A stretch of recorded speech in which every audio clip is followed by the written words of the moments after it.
درود شریف پڑھ اللہم صلی علی محمد عبدک و رسولک و صلی علی المؤمنین والمؤمنات والمسلمین والمسلمات الصلاۃ والسلام علی سید اشرف الانبیاء والمرسلین الصلاۃ والسلام علی سید شفیع المذنبین آقا دو جہاں سرور کونین حضرت محمد عربی صلی اللہ علیہ وسلم نے جو اپنی زندگی میں دین اسلام کو سیکھنے کے متعلق ارشاد فرمایا، اس میں اللہ کے قرآن نے ارشاد فرمایا کہ قل ان کنتم تحبون اللہ فاتبعونی یحببکم اللہ۔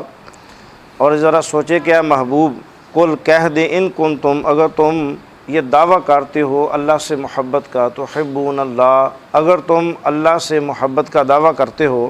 فاتبعونی، تو پھر میں محمد کی اطاعت کرو، میری تابعہ داری کرو، یحببکم اللہ، پھر اللہ تم سے محبت کرے گا، وَيَغْفِرْ لَكُمْ ذُنُوبَكُمْ، اور بخش دے گا تمہارے گناہ۔ اب اس آیت کریمہ میں ہمیں کیا چیز سمجھ آئی کہ اگر کوئی شخص نبی پاک صلی اللہ علیہ وسلم کا حکم نہ مانے اور یہ دعویٰ کرے کہ میں عاشق رسول ہوں، میں نبی پاک صلی اللہ علیہ وسلم سے محبت کرتا ہوں، تو پھر اللہ کا قرآن نہیں مانتا کہ تم اللہ کے حبیب کے عاشق ہو۔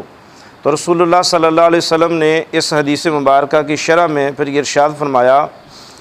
صحابی فرماتے ہیں کہ حضرت ابو سعید خدری رضی اللہ تعالیٰ عنہ، آپ فرماتے ہیں کہ نبی کریم صلی اللہ علیہ وسلم نے ہمیں ارشاد فرمایا کہ جس نے حلال کھایا اور سنت کے مطابق عمل کیا، جس نے حلال کھایا، سنت کے مطابق عمل کیا اور لوگ اس کے شر سے محفوظ رہے تو وہ جنت میں داخل ہوگا۔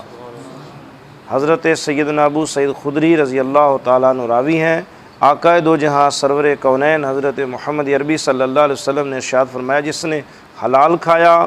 میری سنت پہ عمل کیا اور لوگ اس کے شر سے محفوظ رہے، کہ مثلا جیسے وہ حدیث مبارکہ ہے کہ مسلمان وہ ہے المسلم من سالم المسلمون، مسلمان وہ ہے من لسانہ، جس کی زبان و یدیہ، اور ہاتھ سے دوسرا مسلمان محفوظ رہے۔ تو یہاں آقا کریم صلی اللہ علیہ وسلم نے ارشاد فرمایا کہ جو حلال کھائے اور میری سنت پہ عمل کرے، اس کے بعد لوگوں کو تنگ نہ کرے، وہ جنت میں داخل ہوگا۔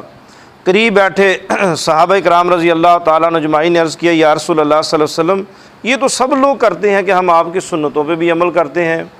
اور ہم حلال بھی کھاتے ہیں اور کسی کو تنگ بھی نہیں کرتے، تو پھر آپ نے یہ کن کے بارے میں ارشاد فرمایا؟ تو رسول اللہ صلی اللہ علیہ وسلم نے فرمایا، آپ کے بعد ایک ایسی قوم آئے گی جو حلال بھی نہیں کھائے گی، میری سنتوں پہ عمل بھی نہیں کرے گی اور لوگوں کو تنگ بھی کرے گی، اور یہ دعویٰ کرے گی کہ ہم عاشق رسول ہیں۔ المستدرک للحاکم کی یہ حدیث مبارکہ ہے۔ اللہ تبارک و تعالی ہم سب کو قرآن سمجھنے اور اس پہ عمل کی توفیق عطا فرمائے، ہمیں نبی پاک صلی اللہ علیہ وسلم کی زندگی کو سمجھنے اور اس پہ عمل کی اللہ توفیق عطا فرمائے۔ کوشش کیا کریں پوری زندگی میں ایک ایک حدیث بھی اگر ہم ایک دن میں سیکھیں، ایک دن میں پڑھیں، ایک دن میں سنیں، تو یاد رکھیں کہ رسول اللہ صلی اللہ علیہ وسلم نے ارشاد فرمایا، قرآن کی ایک آیت کو غور سے سننا، قرآن کی ایک آیت کو غور سے سننا، یعنی قرآن پڑھا جائے تو قرآن کو غور سے سننا۔ جیسے ہمارے قرہ حضرات تلاوت کرتے ہیں تو ہم غور سے سنتے ہیں، حکم ہے کہ قرآن کو غور سے سنا جائے تاکہ تم پہ اللہ کی رحمت نازل ہوں۔ اور اس کے بعد جب تراویح پڑھی جائے تو قرآن کو غور سے سنا جائے، جب نماز پڑھی جائے تو قرآن کو غور سے سنا جائے۔ تو آقا کریم صلی اللہ علیہ وسلم نے فرمایا کہ جو آدمی قرآن کی ایک آیت کو غور سے سنے تو اللہ تبارک و تعالیٰ قبر میں جب فوت ہو جائے گا، اس کی قبر میں اللہ تبارک و تعالیٰ اپنی رحمت سے 80,000 نور کے دیے روشن کرے گا۔ تو اگر آپ روزانہ 10، 20، 25 آیات فجر میں سنیں، پھر آپ مغرب میں 10، 12 آیات سنیں، عشاء میں 10، 12 آیات سنیں اور غور سے سنیں، توجہ سے سنیں، دھیان سے سنیں، تو سوچیں ایک آیت سننے پہ اتنا ثواب ہے، تو روزانہ اگر 50، 100 آیات فجر میں، مغرب میں، عشاء میں، تراویح میں ہم کتنی رکعتیں سنتے ہیں، تو ہمیں اللہ تبارک و تعالیٰ قبر میں اور کل قیامت کے دن کتنا بڑا انعام عطا فرمائیں گے۔ میری دعا ہے کہ اللہ تعالیٰ ہم سب بھائیوں کو دین اسلام سمجھنے کی، سننے کی توفیق